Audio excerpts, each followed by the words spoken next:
an original presentation from America's premier audio theater group, Seeing Ear Theater.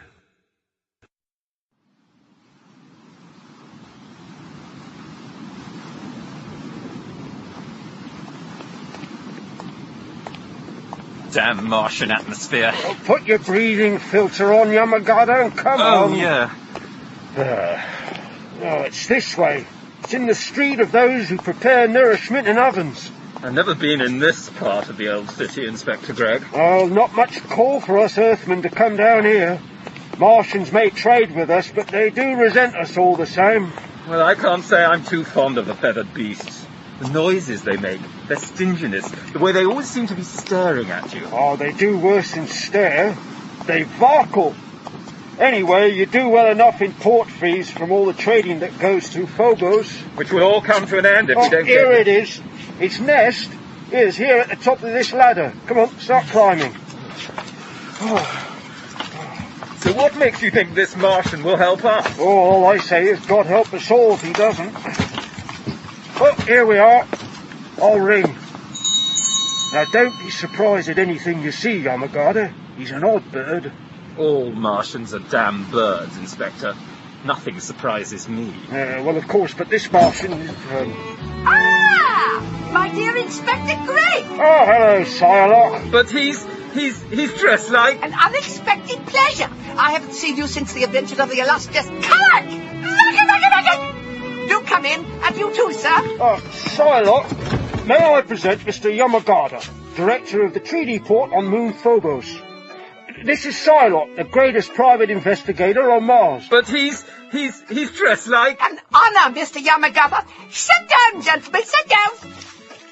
I see you are furnished with earth chairs, Mr. Psylocke. But of course, I have also provided an earth atmosphere, so you may remove your filters if you wish. Oh, yes. Yes. All right. Yeah, thank you, Psylocke. Yeah. As you know, we Martians can adapt to many atmospheres. That's why we're able to migrate to so many planets. Now, gentlemen, some tea? No, thank you. You do not mind then if I do? One of your earth customs I have grown to admire. This is a very interesting room, Mr. Psylocke. So glad you like it, Mr. Yamagata. I have modeled it after the Earth period known as late Victorian. What is that? That is a relic known as a grandfather's clock. A clock? But where's the digital readout? Mr. Yamagata, can we get down to business? I see you have come on an official, yet highly confidential matter. What? My God, how did you know that? Elementary, my dear Inspector.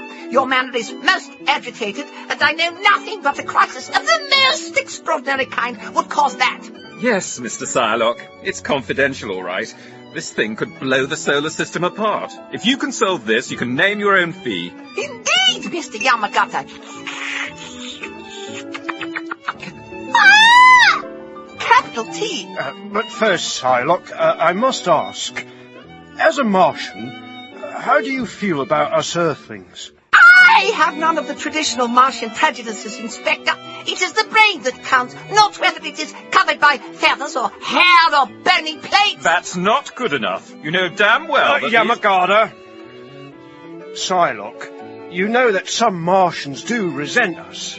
We have disrupted some old ways with our trading. Trade is on the whole beneficial. Your fuel and machinery, and yes, go back, go! Would you pass me the pipe on the table? Thank you, Mr. Yamagata. In exchange for our cans and snap. Also, we Martians are getting too stale, too insular. And of course, space travel has added a whole new dimension to criminology.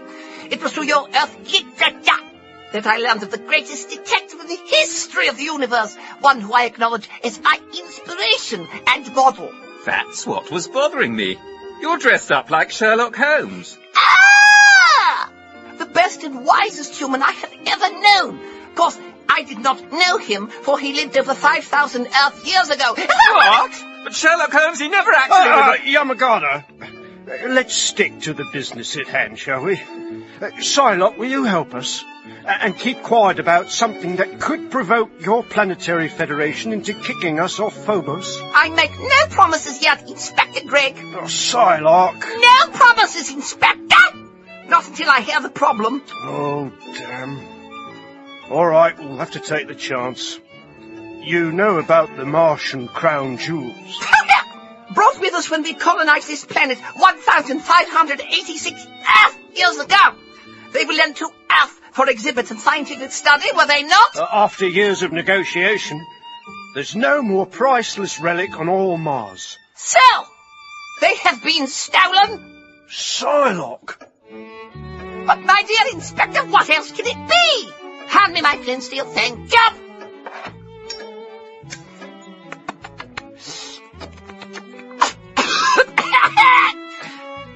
Pray give me the details. Mr. Yamagata?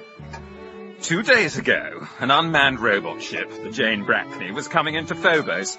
I was in the tower with technician Steinman and Romanowitz, with technician Holiday standing by in case of emergency. Here is the security vid of what happened.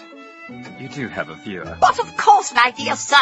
On the mantel next to the jackknife which holds my correspondence. Ah, yes. I'll just load in the vid. Watch, Mr. Psylocke.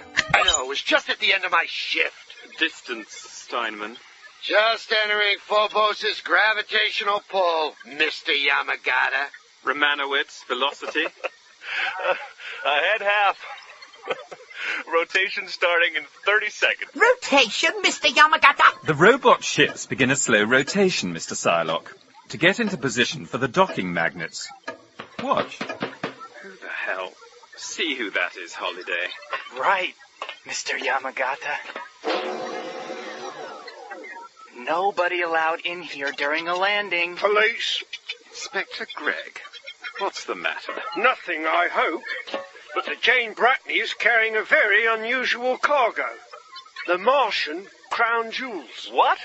Aboard a robot ship? A robot ship, Mr. Romanowitz, is the one form of transport from which they can't be stolen. There were 3 attempts when they went to Earth by regular liner, and God knows how many at the British Museum. Now, my men are going to remove them before anyone else touches that ship and scoot them over to the old city. How much are they worth? On Earth, maybe $500 million UN. But the smart thief would make the Martians pay to get them back. No Earth would have to, I suppose, since they are our responsibility. Close the door, Holiday. Why weren't we told? Secrecy, Mr. Yamagata. I didn't know myself until yesterday. They were put on the Jane secretly just before she left. So there's not a chance for any thief to know they're here until they're back safe on Mars. Some people had to know, though. The loading crew back on Earth. True. And robot ships are slower than the regular liners. What is to stop one of the loading crew deciding to quit his job, take a liner, come here and get a job just in time to True again. In fact, Mr. Steinman and Mr. Holiday did precisely that. Isn't that right, Mr. Steinman? Hey, don't look at me. Holiday and I knew about this, of course, but we were under security restrictions. I haven't told a soul. That's right. I'd have heard about it if you had. Gossip travels fast here. But I'm just here to see that none of you lads leave the tower till we've got the jewels. Oh, well, Holiday. It's going to mean overtime. Crown jewels? If I want to get rich fast, I'll stick to prospecting for uranium. Uranium? But surely Phobos is nothing but iron and granite. That's right. But everyone needs a hobby on that godforsaken moon. Please, watch. $500 million.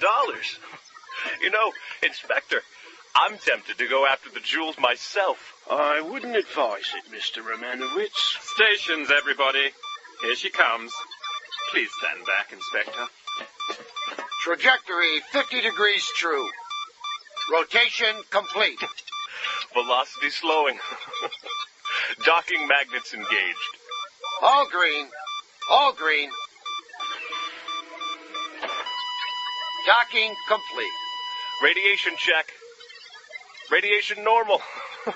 All clear. Can I send my man out now, Mr. Yamagata? Go ahead, Inspector.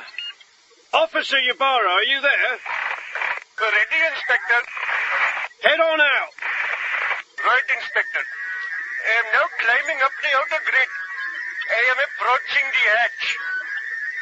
Yes, I am now entering the security code. The hatch is opening. I am entering the ship. Here's the cargo hold and... Yabara? Yabara? What's the matter? Inspector, they're gone. The jewels are gone. What? Oh, quiet! How can you... Everybody! Shit! And that's it. Nothing more helpful. Mr. Psylocke, we damn near ripped that ship apart trying to find them. We took the other cargo to pieces bit by bit. Nothing. Most interesting, Mr. Yamagata. Inspector Gregg, is it possible the ship was boarded in transit? No. Every spaceship in the system is registered and tracked. Furthermore, imagine trying to find a speck in hundreds of millions of cubic miles and match velocities with it. No ship carries that much fuel. Besides, only the UN police and the Earth Station crew knew that the jewels were on the ship before it left. Afterwards, it was too late. Again, most interesting. Hand me my demi-fiddle. There's a good chap.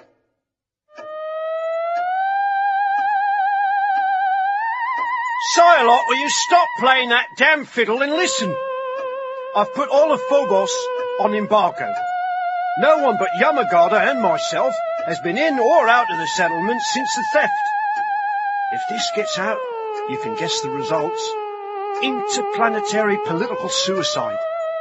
I suppose Earth would still have a few friends in your parliament. In the House of Actors, yes, a few. Not in the upper chamber, the House of Philosophers. It could mean a 20-year hiatus in Earth-Mars traffic. Maybe even a permanent breaking off of relations. All that trade.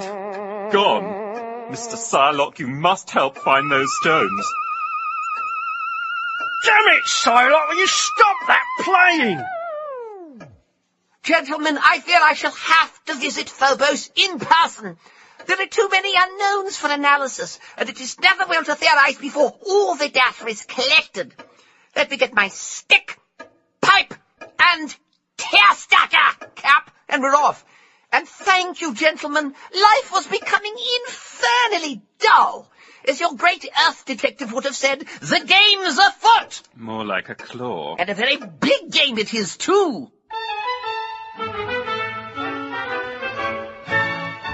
And this, Mr. Psylocke, is the main storage hangar of Phobos. Fascinating, Mr. Yamagata. And where, Inspector Gregg, is the robot ship in question? This is it here. Usually, they're kept docked outside for repairs and such, but we wanted to conduct a thorough search. You have been thorough, Inspector. The outer skin is stripped right off, down to the girders and braces. It looks like a giant gridwork chessboard. Oh, we didn't do that. No, we fluoroscoped the whole ship, but that's the way the robot ships always look. They all have that outer grid. Why is that? Well, Mr. Psylocke, we don't bother to streamline them as they never land on Earth. And since they're unmanned, we don't have to worry about insulation or having them airtight. May we enter the ship? Of course. Climb up the grid and go... Come along, gentlemen. Off to you, Yamagata. I wish you wouldn't do that, Psylocke. So sorry, Inspector. I forget you lack my ability for short flight. Through the hatch, Mr. Psylocke. This way. Mr. Yamagata, if the robot ships never land on Earth, how are they loaded? Well, they're docked by a thin cable to an Earth satellite out in space. A technician floats the cargo out using the cable as a guide and loads it. And is that what happened to the crown jewels? Yes, a technician named Carson. Ah! not a police officer. Only licensed technicians are legally allowed to board robot ships in orbit, unless there is a life or death emergency. But I assure you, Psylocke, that this Carson fellow placed the jewels in plain view of the UN police, who searched him when he came back to the satellite. And where is this Carson? Vanished, according to the Earth police. But there's no reason to suspect him. He's a good solid worker. And besides, the ship took off immediately after he got back to the satellite. And it didn't stop until it arrived here, without the jewels. And right on orbit. If the Jane had been boarded, it would have thrown her off trajectory enough so we'd have noticed. I see. The jewels were contained in...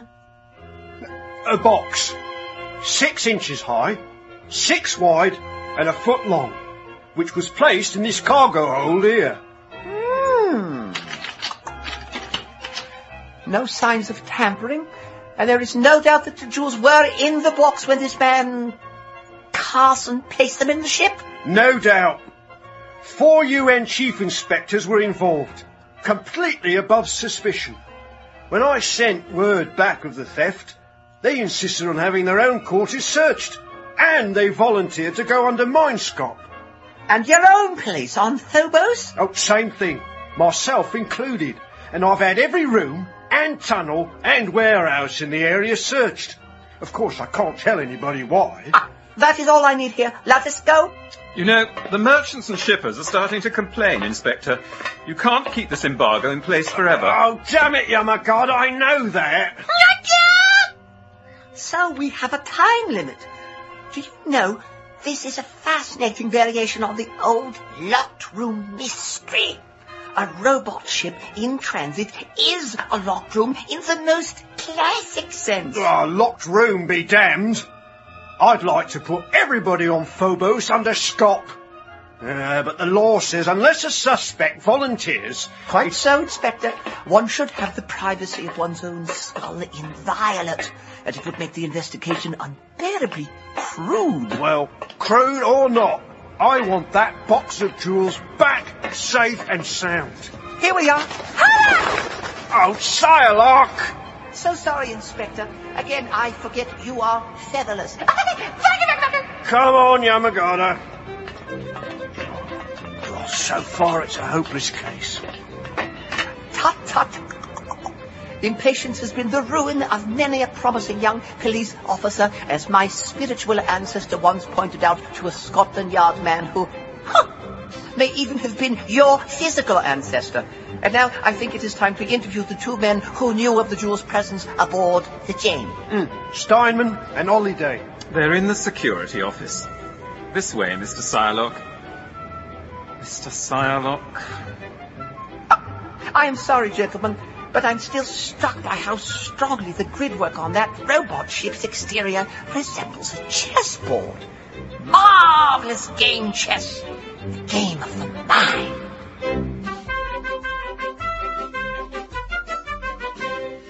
Go outside, Officer Ybarra, and shut the door. I want no interruptions. There he is, Inspector. Now, Steinman. Damn it, Inspector. I've been over this 10 times already. I am sick of it. I never touched the things, and I don't know who did. But, Mr. Steinman, you and Mr. Holliday were on the Earth loading crew. You knew about the jewels, and now you are here on Phobos. That's right, Psylocke. Conveniently in time to see the jewels arrive. Ain't a man got a right to change jobs if he feels like it? Well, Inspector... Please, sit down, Mr. Steinman. The more you help, the sooner we will be done. Much better. Now, Mr. Steinman, I understand you were personally acquainted with the man who actually put the box aboard the ship? Sure, Mr. Psylocke. Everybody knew Carson. Everybody knows everybody on a satellite station. And that's why none of us will go under the scarf. You think we want to blab all our thoughts to guys that we see 50 times a day? I never requested you to go under the scope. Carson was a good friend of mine, Mr. Psylocke. Ah! Indeed, Mr. Holliday. That's right, Holiday. And he quit too, about the same time that you fellas did, when Earthside Hasn't been heard of since. Here, if you were such good friends, what you two talk about? Oh, the usual, Inspector. Wine, women, and song. I haven't heard from him since I left Earth. And who says Carson stole the box anyway? He just got tired of living in space and quit his job. Besides, he couldn't have stolen the jewels. He was searched when he got back from the ship. You remember? Mr. Steinman, couldn't he have hidden the jewels for someone at this end to retrieve? Hidden where? You've seen the robot ship, completely stripped down. And he was only aboard the Jane a few minutes, long enough to put the box where he was supposed to. No, the only people in position to lift those jewels were our own dear police. What's that? Isn't that right, Inspector? Look here, you! You've got your word that you're innocent, but why is your word better than mine? Steinman, I'm going to ram those bloody words down your throat! Enough, gentlemen. Brawls are so unphilosophic. Has anyone a match? Yes, Mr. Psylocke. Thank you, Mr. Holliday.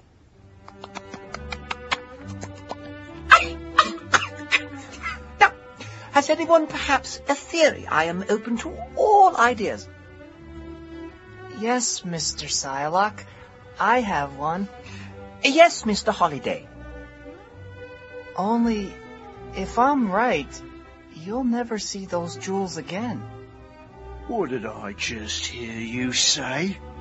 You see, I've been around the solar system a lot.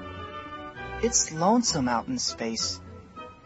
You never realize how big and lonesome it is until you've been there, all by yourself. I've done that. I'm an amateur uranium prospector. Not really a lucky one so far. And I can't believe that we know everything about the universe, or that there's only vacuum between the planets. Wait a minute, are you talking about the Cobblies? Go ahead, Inspector. Call it superstition. But when you've been in space long enough, well, somehow you know. There are beings out there. Gas beings, radiation beings, whatever you want to imagine. There's something living in space. And of what use would a box of jewels be to a Copley, Mr. Holliday? Who can say? Maybe we bother them, scooting through their own dark kingdom with our little rockets. Stealing the crown jewels would be a good way to disrupt the Mars trade, wouldn't it? Rubbish! Well, Psylocke, any more questions? Just one. Mr. Steinman, if you please. Yeah? What is your hobby? What? What is your hobby, if you please? My hobby? What does it matter what my hobby is? Answer the question, Steinman. Okay, chess! I play chess. What's it to you? Only chess? Nothing else? No! Nothing else. Just chess. Thank you, Mr. Steinman. Perhaps we can have a game sometime. I have some small skill of my own. Inspector? Yes, Yamara? Just got word from HQ. Best you see for yourself. It's on the news stream. You can get it on this monitor, Inspector. I'll turn it on. Go ahead, Holliday. More than 100 merchants have gathered in front of this warehouse on Phobos in order to protest the embargo. The police have refused to give a reason for the measure, leading to some rumors of infected cargo. You see, Psylocke? I see. What now? Now, my dear Greg, I should like to return to the main hangar. What for? I would like to watch the technicians work. You want to what? In my profession, one needs a broad knowledge of all occupations. Yeah, but... Come along, my dear Greg.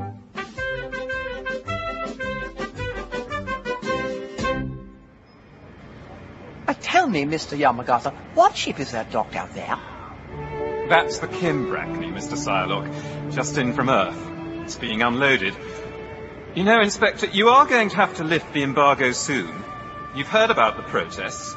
Pretty soon there'll be a full-scale riot. It would be politic to do so, Inspector. Politic or not, I'm not going to lift the embargo until those jewels are found. Tell me, Mr. Yamagata, is the technician's equipment standard for all stations? What? Oh, you mean what the boys are wearing and carrying? Sure. Same issue everywhere. Here, Might I inspect it more closely? Sure. Ah, here's Romanowitz, just in from the Kim Brackney. Romanowitz, will you please explain your gear to Mr. Psylocke? Please?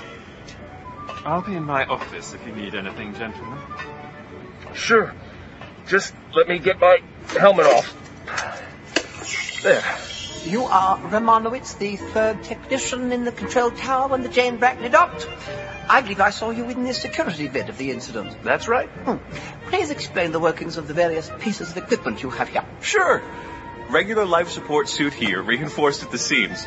Heating coils here, powered by this capacitor battery. A 10-hour air supply in the tanks. And these buckles, you snap your various tools onto them like so. What is this getting us, Psylocke? Do you not find this supremely interesting, Inspector? No! Proceed, Mr. Romanowitz. Well, this little can at my belt holds paint that I spray out through this nozzle. Now, my Geiger counter here... One moment, please, Mr. Romanowitz. Why must the spaceships be painted? There's nothing to corrode the metal. Well, Mr. Psylocke, we just call it paint. It's really, I don't know, gunk for temporary repairs. To seal any leaks in the hull till we can install a new plate or to mark any other damage. Meteor punctures and so on. You see? Fascinating. Fascinating. But you said it is to mark damage, did you not? I can barely see it, and out of the thin atmosphere of Phobos, where the light's not diffused so well. Well, you see, the paint is radioactive. Not enough to be dangerous. Just enough so the repair crew can spot it. That's what the Geiger counter's for, see? And what is the half-life of the spray? I don't know, 6 months maybe? Say, Psylocke, that's an idea. Maybe Carson hid the box in his paint can. Hardly, Inspector. As you can see, the can is far too small, and I assume Carson was thoroughly searched. Thank you, Mr. Romanowitz. I'm finished now. You're welcome. Inspector, can you say yet when the embargo is going to be lifted? A lot of the boys are getting punchy being cooped up on this rock. The embargo will stay in place until 1800 hours tomorrow. What? In fact, Mr. Romanowitz, we were just on our way to Mr. Yamagata's office to tell him so. That's great. But Come along, Inspector. Goodbye, Mr. Romanowitz. Come along, Inspector. But I say, Psylocke, are you sure it's so wise to lift the embargo? My dear Inspector, it is of the utmost importance. And now I have 2 favors to ask of you. And they are? I wish you to arrange transport for me back to Mars tonight. There's a clue on Mars? No, the Sibelius Philharmonic is premiering Hanyat, variation on a theme by Mendelssohn, transcribed to the Royal Clarinet scale. It should be most unusual. Psylocke, I don't think you appreciate the gravity of the situation. My dear Inspector, I am very much appreciative of the gravity of the situation. My second request is that you meet me here tomorrow morning and have with you all the astronomical data for the time the Jane Brackney docked, including the gravitational table for Phobos and a chart of the ship's exact trajectory. And I want to view the security bit of the docking again. You will also need a life support suit for yourself and one of your men, a Geiger counter and a neural revolver. What are you up to, Psylocke? Tomorrow, my dear Greg, you and I will hunt.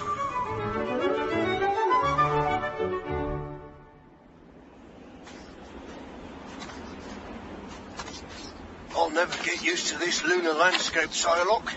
It's enough to make you believe in cobblies. My Earth predecessor once spent a vigil like this, Inspector, waiting in a dark and desolate place for a vicious canine quadruped. And now we wait. I hate these life support suits. Can't move in them. Our quarry will be under a similar handicap. And remember, I can move freely. I do not need support in this atmosphere. But the embargo was lifted 4 hours ago. Are you sure he'll come? He must come. He'll want to retrieve the jewels as quickly as possible. We will wait here.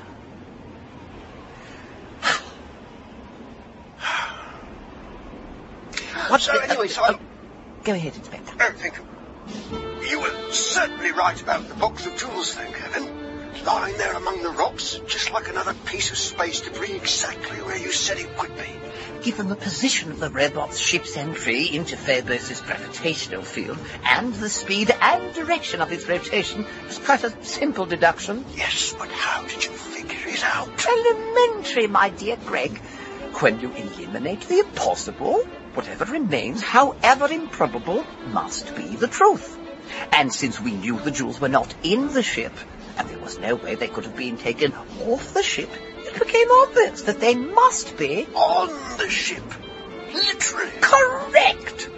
Placed by Carson in the gridwork on the outer hull of the robot ship after he pretended to place the box in the cargo hold.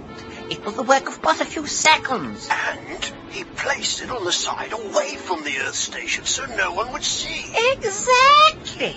Gravitation held it in place all the way to Mars. Once the ship entered the gravitational pull of Phobos and began its slow rotation, centrifugal force would throw the box away from the ship towards the moon's surface. And away from the dock itself on account of the direction of the ship's rotation. Precisely! Carson, being a trained technician, would have knowledge of the exact trajectory of the ship.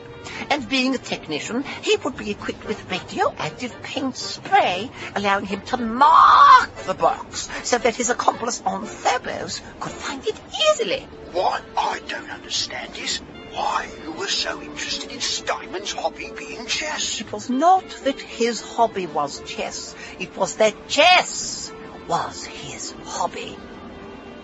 What's that? His only hobby. Chess and not something. Specifically not. Shh, here it comes. You have your neural revolver. Yes. At last. At last. Millions of dollars. Charles Holiday! What? I arrest you for complicity in the theft of the Martian crown jewels. Don't move, Holiday. I've got you covered. But how? How did you know? Ah! My dear Holiday, prospecting for uranium is such an interesting hobby and a perfect cover for one who wishes to search for a radioactive jewel case without arousing suspicion. Damn you! No doubt Carson felt that if he himself showed up on Phobos, too much suspicion would be directed his way, so you were chosen to retrieve the jewels. I think, Inspector, it should not be too hard to persuade Mr. Holiday to reveal the whereabouts of the elusive Mr. Carson. You don't know what it's like. Working in stations day after day, dreaming of escape, of something better. And then, when the chance comes along, you take it. I can't go back. I won't go back! Holiday, stop! Oh, missed him! Opposite Ybarra, enemies escaped. Yes, Inspector. Stop your my men. You must not run. Oh, Ybarra! He's hit me with his paint gun. Ow! Ouch! Not to worry, Inspector. I have Mr. Holiday safe and sound. Psylocke, that was amazing. How did you do that? I am proficient in the ancient form of wrestling known as Kora. One's knees must bend in both directions, of course. Oh, my God. Well, Ybarra, take Mr. Holiday away and read him his rights. All right, come on, you. Oh. Under Interplanetary Treaty 5669, you have the right to remain silent. Well, Psylocke, you did it. You found the jewels and averted a galactic catastrophe of cataclysmic proportions. Indeed. If trade had been cut off between Earth and Mars, where would I obtain my tobacco and tea? Yeah, exactly. An interesting little case, not without its unique features. And it is always a pleasure to work a case with you, Inspector. Well, thank you, Psylocke. Well, I'd better get these jewels back to the old city without delay. I will go with you, Inspector, if you don't mind. Oh, not at all, Psylocke. I have received a communication from the Cabinet Minister in the House of Philosophers. Someone has been panicking the great There is an alarming snarky among the Hyoko. Yes, well, you don't say. Yes, they want me to look into it. It promises to be quite the three-pipe problem.